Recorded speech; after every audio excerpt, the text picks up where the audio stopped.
Hello friends, village സ്റ്റോറീസിൻ്റെ പുതിയ ഒരു വീഡിയോയിലേക്ക് എല്ലാവർക്കും സ്വാഗതം. കോട്ടപ്പുറം തിരുവളയനാടുകാവ് ഭഗവതി ക്ഷേത്രത്തിൽ ഈ വർഷത്തെ ഭരണി മഹോത്സവത്തിൻ്റെ കൊടിയേറ്റം 2025 ഫെബ്രുവരി 24 തീയതി നടന്നു. കൊടിയേറ്റ ദിനത്തിലെ കാഴ്ചകളൊക്കെയാണ് ഈ വീഡിയോയിൽ ഉൾപ്പെടുത്തിയിട്ടുള്ളത്. തിറകളുടെ കാവേറ്റം, അതുപോലെ ക്ഷേത്രം തന്ത്രി കൊടിമരത്തിൽ നടത്തുന്ന പൂജകൾ, കൊടിയേറ്റം നടത്തുന്നത് തുടങ്ങിയവയൊക്കെ ഈ വീഡിയോയിൽ ഉൾപ്പെടുത്തിയിട്ടുണ്ട്. ചെറിയ ഒരു വീഡിയോ ആണ്.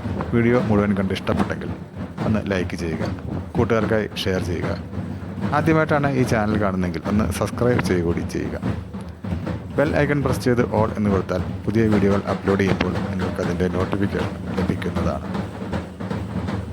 ഏറ്റവും കൂടുതൽ പൂതനും തിറയുമൊക്കെ കാവേറ്റം നടത്തുന്ന വള്ളുവനാട്ടിലെ പ്രശസ്തമായ ഒരു ഭഗവതി ക്ഷേത്രമാണ് കോട്ടപ്പുറം തിരുവളയനാടുകാവ് ഭഗവതി ക്ഷേത്രം. മണ്ണാർക്കാട് ഒറ്റപ്പാലം റോഡിൽ കോട്ടപ്പുറം കാവ് എന്ന സ്റ്റോപ്പിലിറങ്ങിയാൽ നിങ്ങൾക്ക് ഈ ക്ഷേത്രം കാണാവുന്നതാണ്. ക്ഷേത്രത്തിൻ്റെ പല വീഡിയോകളും നമ്മൾ മുമ്പ് അപ്ലോഡ് ചെയ്തിട്ടുണ്ട്. ആദ്യം നമുക്ക് തിറകളുടെ കാവേറ്റം വന്ന് കാണാം. ഭഗവതിയുടെ ഭൂതഗണങ്ങൾ എന്നാണ് ഇവരെ പൊതുവെ പറയപ്പെടാറ്. കാവേറ്റത്തിൻ്റെ അന്ന് ഈ പൂതനും തിറയുമൊന്നുമില്ലാത്ത ഒരു കാര്യം നമുക്കൊരിക്കലും ആലോചിക്കാൻ പറ്റാത്ത ഒന്നാണ്.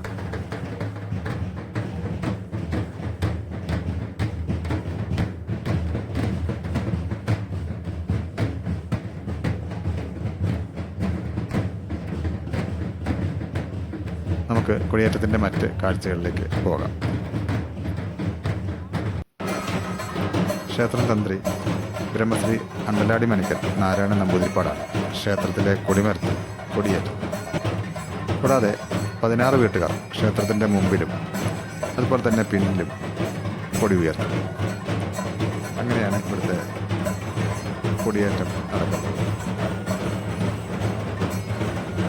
കൊടിയേറ്റം മുതൽ നമുക്ക് വളരെയധികം വ്യത്യസ്തമായ പരിപാടികളാണ് ഇവിടെ ഈ പ്രാവശ്യം കാണാൻ കഴിഞ്ഞത്. കൊടിയേറ്റത്തിൻ്റെ അന്ന് വൈകുന്നേരം ഇവിടെ ആദ്യമായി ഒരു കളരിപ്പയറ്റ് നടക്കുകയുണ്ട്. പലർക്കും ഇതുവരെ കാണാത്ത ഒരു കാഴ്ചയായിരുന്നു അത്. കൂടാതെ ഓരോരോ ദിവസങ്ങളിലെ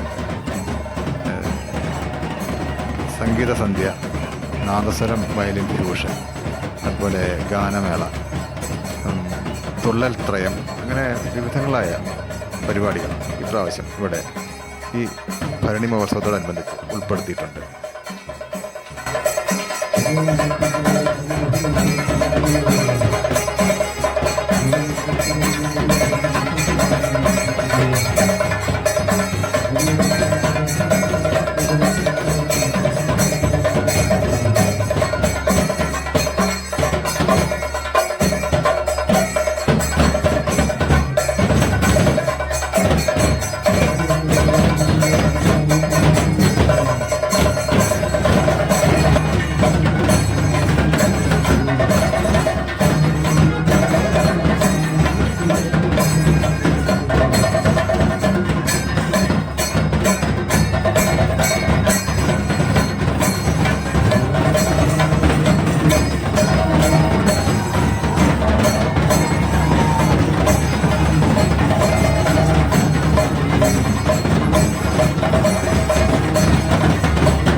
16 വീട്ടുകാർ ക്ഷേത്രത്തിൻ്റെ മുന്നിൽ ഉയർത്തിയിട്ടുള്ള കൊടിയാണ് ഈ കാണുന്നത്. ഇതുപോലെ ക്ഷേത്രത്തിൻ്റെ പിൻഭാഗത്തും ഒരു കൊടി ഉയർത്തും.